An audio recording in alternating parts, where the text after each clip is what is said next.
Kicking off our list at number 10. Rat poison. Yeah, this one's pretty gross right off the hop. During the 16th century, it was common to fill your house with arsenic trioxide to keep rats from your food supply, right? You don't want those guys hanging around. They're bringing the plague in, a little nasty. Barbara Gilbert of Leicestershire, she thought that she was grabbing flour and ended up mixing this stuff with milk. That was a really bad mistake. She thought she was preparing a meal for her family, when really she was about to poison them. Now, it's horrible to say, but Barbara, she took a sip, thankfully, before her family, and then she was thankfully the only person who lost their life because of this, poison that they made. It's tragic, but it could have been much worse. Everyone dying because of a rat poison plague, that's pretty horrible. But it happened again in 1599 when Margaret Morland thought she was giving her husband ale. Really, it was arsenic trioxide and water, aka not ale. God, that would really suck. What a horrible mishap. Number 9, famine. Back in medieval times, food supplies solely relied on good weather and proper harvests. And obviously, lack of rats definitely helps. If the seasons were dry, people of course starved. More often than not, common folk would survive on rations of berries, corn, and wheat. Now, the lack of food, of course, led to disease. Now, if they didn't starve to death, illnesses like tuberculosis, smallpox, typhoid, influenza, and mumps often did the trick. The Great Famine of the early 14th century was historically awful. Between 1315 and 1322, it rained for 150 days at a time. That's a lot of water. Western Europe was a mess. These conditions took the lives of 15% of England. Farmers couldn't plant or harvest crops, and the winters during these years were historically bad as well. Insane rainfalls and severe freezing. We're still struggling to adapt to weather changes today, but imagine the Dark Ages. Weather sucked every day. It was horrible. Number 8, Jesus take the wheel. With witches to blame for hailstorms, who do we turn to fight the powers of evil, right? How do we get some goddamn crops back in the game? From the 14th to the 16th century, the ice pack grew around the world. Weather was changing in a drastic way, and by 1550, there had been an expansion of glaciers worldwide. Everyone thought that it was witches causing it. It's like, no, just plain old science. Back then, the general public didn't know what was happening. They didn't have Neil deGrasse Tyson explaining the phenomenon on a podcast. So people in the medieval times would perform rituals for harvesting crops in hopes that something would change. There would be special prayers, charms, beautiful services, all to ensure proper weather and fertility of the fields. Certain saints, like historical saints, they were believed to protect against harsh conditions. To protect us from the frost, we had Saint Servais, and to shield us from the winds, we had Saint Clement. And to fight back against drought and the rains, we had the one and only Saint Elijah, or Elijah. The power of the saints and the Virgin Mary were believed to protect against storms and lightning, so that's like the medieval version of the Avengers, I guess. 'Tis the season. Thank you, Saint Mary. Let's keep it dry. Canada has a huge storm coming tonight, so could use some of that saint power ASAP. Number 7, Weather Witch. Aside from that little ice age I just referenced, what was the weather like for most of these medieval travelers? 5 seasons of Game of Thrones. They talked about winter coming, but what were those winters really like? People in the 1400s believed that bad weather could be caused by the behavior of wicked people, like killers, those who sin, incest, that was a pretty bad one. Game of Thrones would have been screwed off the hop. That would have been a lot of horrible weather. Even family arguments were to blame. You talk back to your mom, next thing you know, the crops are frozen. Nice, way to go, Eric. It's on you. Now, this eventually linked back to blaming witches or sorcerers who some believe could control the crops and or weather. Yeah, sorcerers controlling your crops, imagine that. The Malleus Maleficarum, published in 1486, this book straight up references a witch that would fly in the air and create storms. Yeah, with effects that took lives of animals and farmers. No thanks, I'm glad we don't have any of those floating about. We just have drones now, which are just as annoying. Number 6, violence. Imagine going outside in medieval times. Is it dangerous? Is it lonely? Is it full of criminals? What's it like? What were those odds like just to get home? Street violence and brawls in taverns were as common as they are today. And like we saw a few times in Game of Thrones, peasants got a bit fed up from time to time. Yeah, can't imagine why, huh? Vassals would revolt against their lords. This happened historically a few times. The rebellion of peasants in Flanders, this went down in 1323, and then 60 years later, England saw the peasants revolt in 1381. A lot of peasants getting fed up. Yeah, I would assume. I'm surprised it took that long, really. Number 5, pole vaulting. The day pole vaulting was born was December 25th, 1521. It was a Christmas miracle, some would say. A laborer named Robert Baker, he was heading home from the church after a Christmas gathering. Severe floods interrupted his normal commute home, classic medieval flash floods. So Robert Baker, the quick thinker that he is, he grabbed a tall pole and he just vaulted his way over this new stream that had appeared.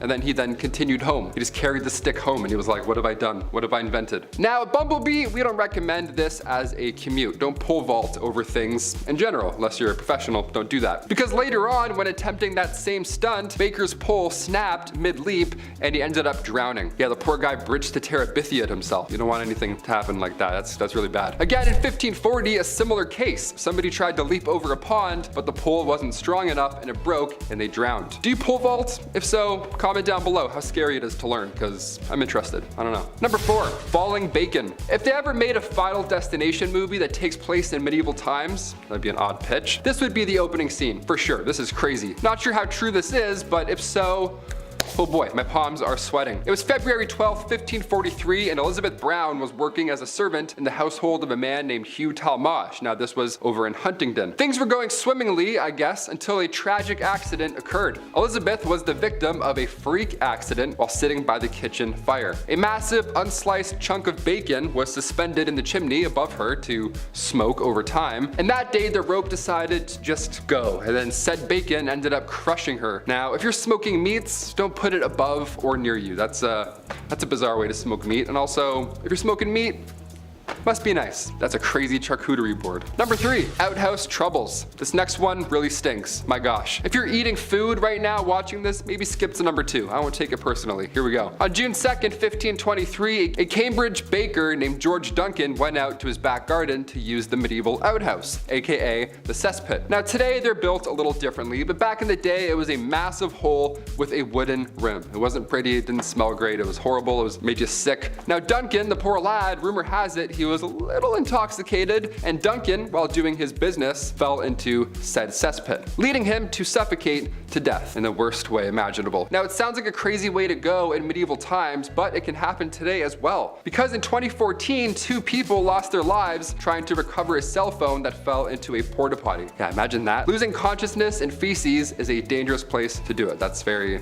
horrible. That's a horrible way to go out. That's the worst way to go, I think. That's the worst. Number 2, clocks. Yeah, if you think a piano falling on your head is insane odds, now imagine a clock. Welcome to the medieval times. The 16th century saw the beginning of clockmaking, and early on these things, they were units. They were massive. Great-grandfather clocks, these early mechanical pieces, they were made of metal and were chock full of machinery. Weight equals danger, and in 1513, a man named John Townsend was holding an iron clock, very proud, when all of a sudden it slipped from his hand and it hit the young man right next to him. William Brett. It hit him right in the forehead, and the next day Brett died of his injuries. The guy died because he got hit with a clock. What a way to go. And finally, number 1, horse racing. I think it's general knowledge at this point, but standing near a racehorse equals not a good idea.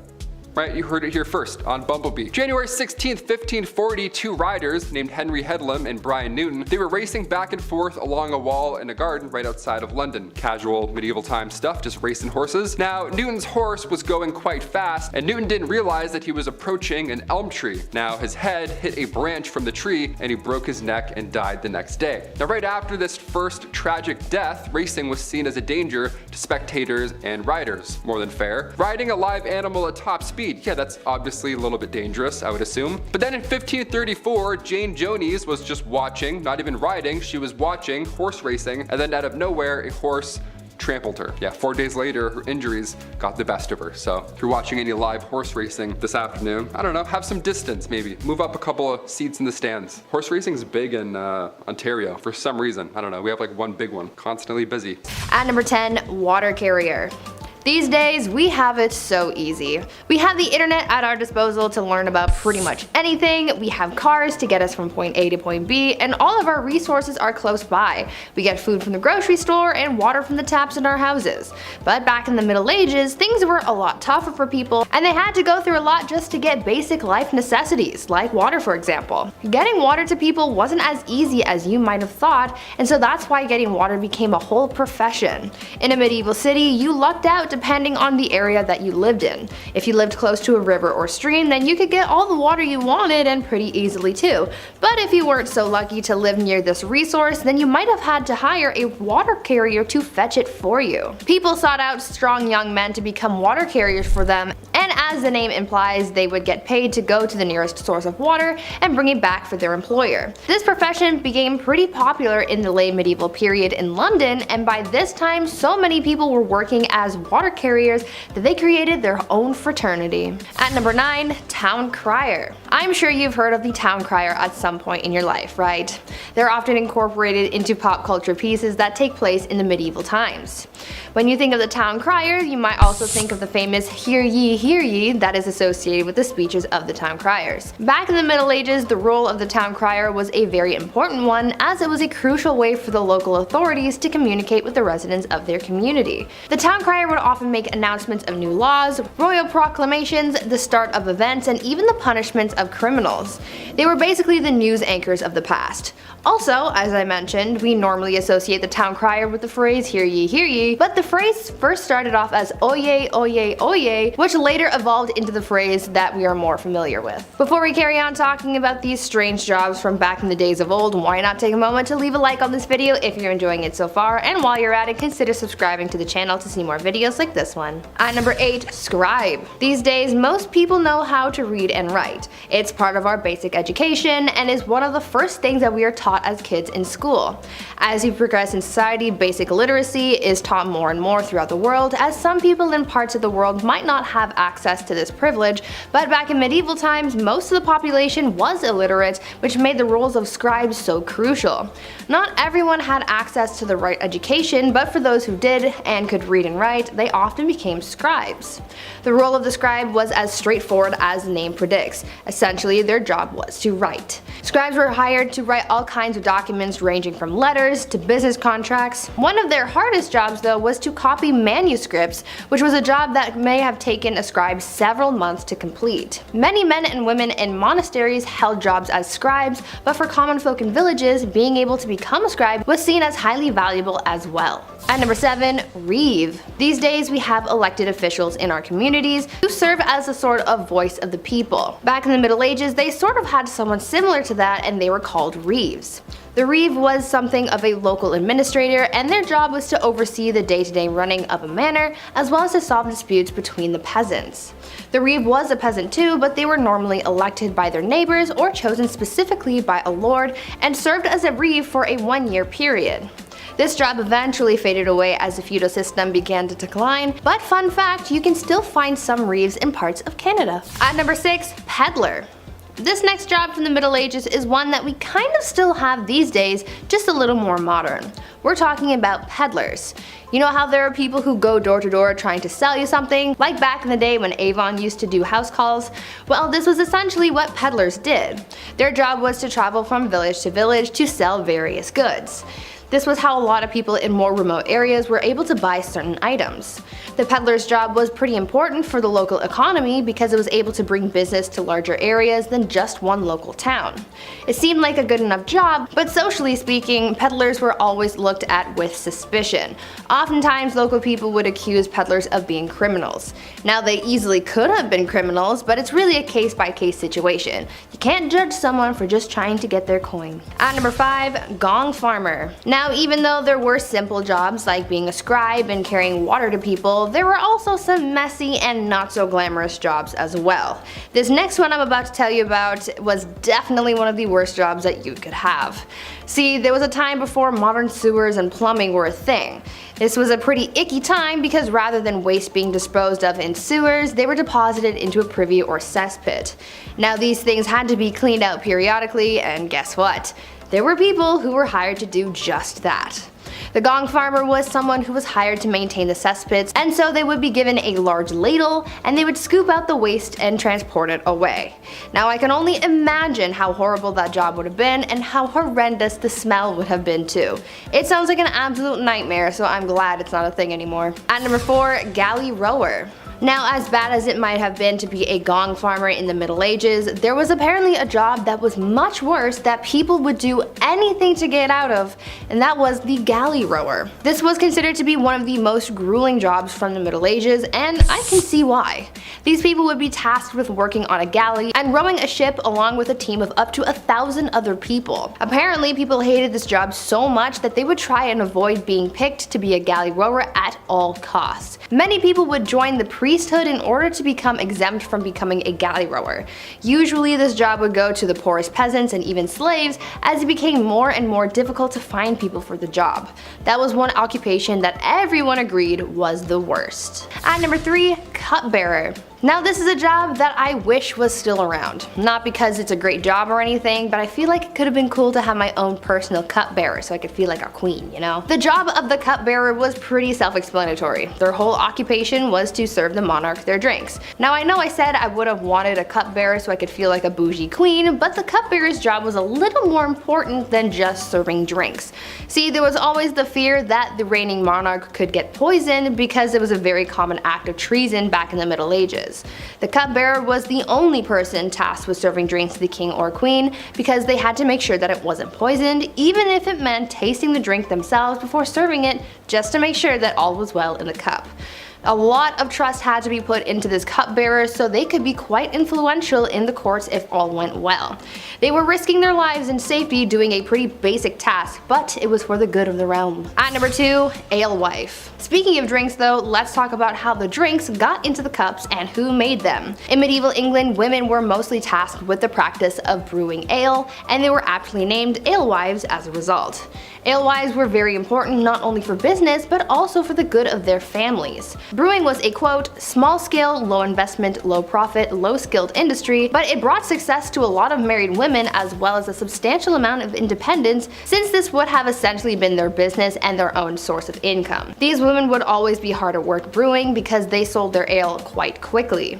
Ale didn't have a very long shelf life, and so they would make and sell their beverages quickly to keep up with demand and to compete effectively with others in the trade. Eventually though, the alewife was extinguished by the 15th century as brewing became more commercialized and people sought to take the independence of women away. And finally, at number 1, alchemist. As you can probably imagine, science wasn't all that advanced back in the Middle Ages. There wasn't really much understanding of how the world worked. Back in these days, there were people who tried to practice science in a way that they knew how before many advancements in the field came out, and these people were called alchemists. These alchemists believed that it was possible to change metals and chemicals. They tried to purify metals to change them into other things, and one of the most common experiments was trying to convert tin into gold or silver. For other alchemists though, their mission was to come up with new medicines to heal people and cure them of their ailments. Alchemists were quite popular until the 17th century, as the ideas behind alchemy were replaced by the science of chemistry. I guess you could say that alchemy walked so that chemistry could run. Starting off this list in our number 10 spot, we have Pope Gregory IX. Pope Gregory IX was the Bishop of Rome and the ruler of the Papal States from 1227 until his passing in 1241. The Papal States were a series of territories in the Italian peninsula that were under direct rule of the Pope from the 8th century all the way to 1870. It turns out that Pope Gregory IX had a very strange hatred for cats. He said that black cats were actually instruments of Satan, which seems a little extreme, but then he actually went as far as to order that they be exterminated throughout Europe, which is definitely a little extreme. With this order, the Pope's followers had to oblige, and there was a drastic reduction in the cat population. But of course, this caused a disturbance to the ecosystem, and the time and the consequence of that became very evident. Because of the decline of cats, there was a sudden increase in the amount of rats, most of which may have been carrying the plague. There are a lot of historians who would argue that this war on cats may have had a huge effect on the severity of the Black Plague. That is of course speculation, as it's pretty difficult to pinpoint who could be at fault for something like that, but it certainly is a very interesting point. This all really does, however, bring me to my next point. In our number 9 spot today, we have the Black Death. I'm sure we've all heard of the Black Death at some point or another. I mean, how could we possibly ever stop talking about something like that? During the 1340s, there was an outbreak of the bubonic plague that spread rapidly throughout Europe and Asia. It was called the Black Plague because of the fact that this illness would cause people's lymph nodes to become swollen and black. The Black Death was absolutely terrible, and it caused a lot of agony for those who had to go through it. Symptoms included things like like severe body aches, fever, vomiting, and eventual death in most cases. There was no cure for the plague, so it just continued to spread. In the end, the Black Death took the lives of hundreds of millions of people. We now all know firsthand what it is like to live through a pandemic, and I certainly wouldn't sign up to do it again anytime soon, so I'm most definitely sure the times of the Black Death were some of the worst times in history. Apparently it is said that if you lived in the 1340s, there was basically a 50-50 chance that you'd survive the Black Death. And then on top of that, there's all of the other horrifying ways to die that the medieval times held. All in all, I'm kinda shocked that we're still here today. In our number 8 spot today, we have the Mongol invasion. Being in China during the Mongol invasion certainly was a terrifying time. I'm sure a lot of us here have heard at least some of the stories surrounding Genghis Khan, but if you haven't, let's just say that being on his bad side certainly wasn't a good thing for you. In 1205, when the Mongol invasion in China began, it was the regular citizens of China who paid the ultimate price. What was started by Genghis Khan was carried on by his son and then his grandson, which ultimately led to a 74-year-long campaign that was filled with brutality and destruction. Cities and towns were destroyed, empires were brought down, and millions of completely innocent people lost their lives. It is believed that this invasion took the lives of enough people to cut the population in half from 120 million before to just 60 million after. Anyone living in China at this time would have had to live in absolute fear of being killed for something that you really had nothing to do with. That would be awful and absolutely terrifying. In our number 7 spot today, we have Pope Formosus and Pope Stephen VI. Pope Formosus was the ruler of the Papal States from October 6th, 891 until he passed away on April 4th, 896. After his passing, Pope Boniface VI took his place as ruler for just a few weeks before he also passed away, which then left Pope Stephen VI as the ruler from then on until his death. After this whirlwind April of 1896, things got even weirder. Before his passing, Pope Formosus had sided with Arnulf of Carinthia against Lambert of Spoleto, which was definitely not okay with Pope Stephen VI. So, once Pope Stephen VI gets to the place of being the ruler, he gets the people to exhume the body of Pope Formosus so that he can put him on trial. I feel like this is very gross and very unnecessary, but this really is the type of stuff that went on in the 800s. They propped the body up for trial and had a deacon answer questions for him since he obviously was unable to do that himself. They ended up finding the corpse guilty, which seems a little unfair, and they actually went as far as to strip the body of its sacred vestments, took 3 fingers from the right hand as they were the blessing fingers. They dressed the body in regular people clothes instead of the clothing a pope would be buried in, and then they reburied the body. If this poor man's body hadn't been through enough, it was later re-exhumed again and thrown into the river. If this story wasn't already wild enough, this whole debacle is actually what would later end up getting Pope Stephen imprisoned and then killed. Alright, so I guess the other pope had his justice in the end. I don't know, man. In our number 6 spot today, we have the Italian Renaissance dark side. Just at the tail end of the years of the medieval period, as we transitioned into the Renaissance period, began the Italian Renaissance. When we think of the Italian Renaissance period, it is known for the development and the rebirth that it caused, which makes a lot of sense considering the word Renaissance means rebirth. But there is one less glamorous and slightly frightening side to this period that isn't always spoken about. Sailors who had been returning from the New World at this point brought something less than lovely back with them, and that was syphilis, which spread through an entire French army. After this, the troops brought what was called the Great Pox to the rest of Europe. Since there was no penicillin back then, the disease spread rapidly and the symptoms were pretty gruesome. It would often happen that the person who had fallen ill would have the skin on their faces essentially be rotting away, which would leave large ulcers. Sometimes people's noses or lips would be pretty much gone, and it happened often that people would very sadly pass away from the disease. So basically,